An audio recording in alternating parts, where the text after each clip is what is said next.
नमस्कार। आज बात करते हैं इनोवेशन की।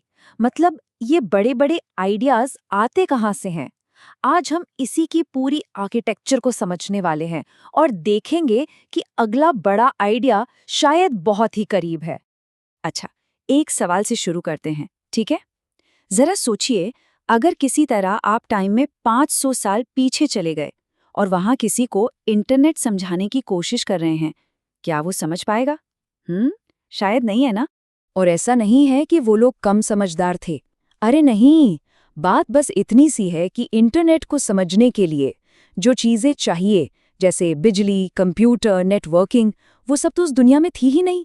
हर बड़ा आइडिया ना एक एक करके एक सीक्वेंस में ही आता है। तो इस आइडिया को और अच्छे से समझने के लिए चलिए इनोवेशन को एक बहुत बड़ी हवेली की तरह इमेजिन करते हैं। ऐसी हवेली जिसमें अनगिनत कमरे हैं। अब देखिए, इस हवेली में आप सीधे कूदकर 10वीं मंजिल पर तो नहीं पहुंच सकते हैं ना। पहले लॉबी में आना होगा, फिर पहली मंजिल की सीढ़ियां ढूंढनी पड़ेंगी, फिर दूसरी, और ऐसे ही एक एक करके आगे बढ़ना होगा। बस यही तो प्रोग्रेस है।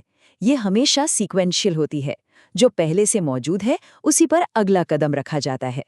और ठीक यहीं पर हमारा आज का मेन कॉन्सेप्ट आता है, जिसे कहते हैं द एडजेसेंट पॉसिबल। अब यह है क्या?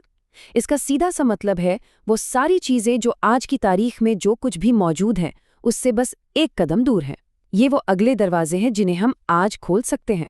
और इनोवेशन का नेचर ही ऐसा है, ये हमेशा बदलता रहता है। आज हम जो भी खोज करते हैं वो कल के लिए कई नए दरवाजे खोल देता है। मतलब जो चीज आज इम्पॉसिबल लगती है वही कल हमारे एडजेसेंट पॉसिबल का हिस्सा बन जाती है।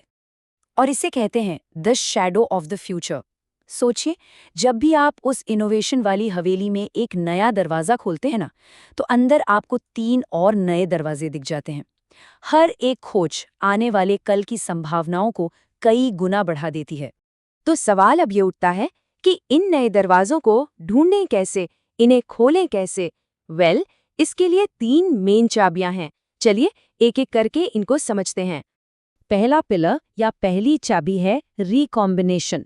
इसका सीधा सा मतलब है पुरानी चीजों को नए तरीकों से जोड़ना। इनोवेशन का मतलब हमेशा कुछ एकदम नया बनाना नहीं होता। ज्यादातर ये पहले से मौजूद टुकड़ों को एक नए, अनोखे तरीके से एक साथ लाने के बारे में होता है। एकदम सिंपल एग्जाम्पल है यूट्यूब। क्या था ये? बस वीडियो और इंटरनेट का एक कॉम्बिनेशन ही तो था। या फिर ऊबर को ले लीजिए। जीपीएस, ऑनलाइन पेमेंट और टैक्सी सर्विस, इन तीनों को मिलाकर बना दिया गया।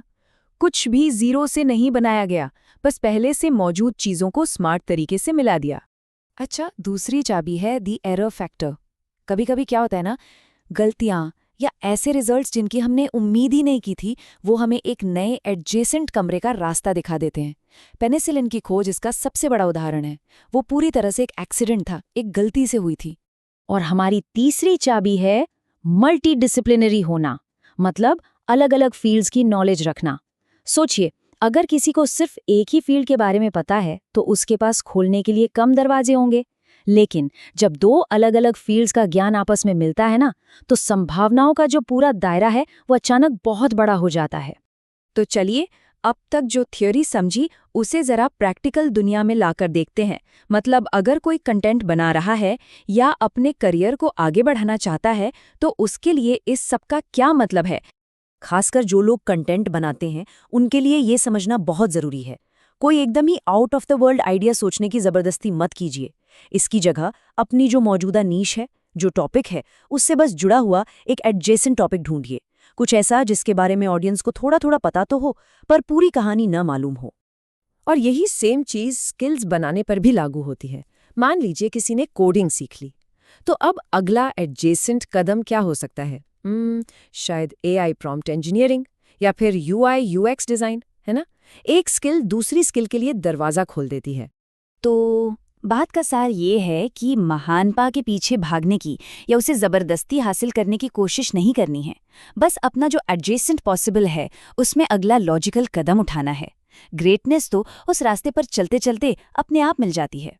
इसका मतलब ये है कि अगला बड़ा आइडिया या अगली बड़ी स्किल कहीं दूर नहीं है, वो बिल्कुल बगल में ही है।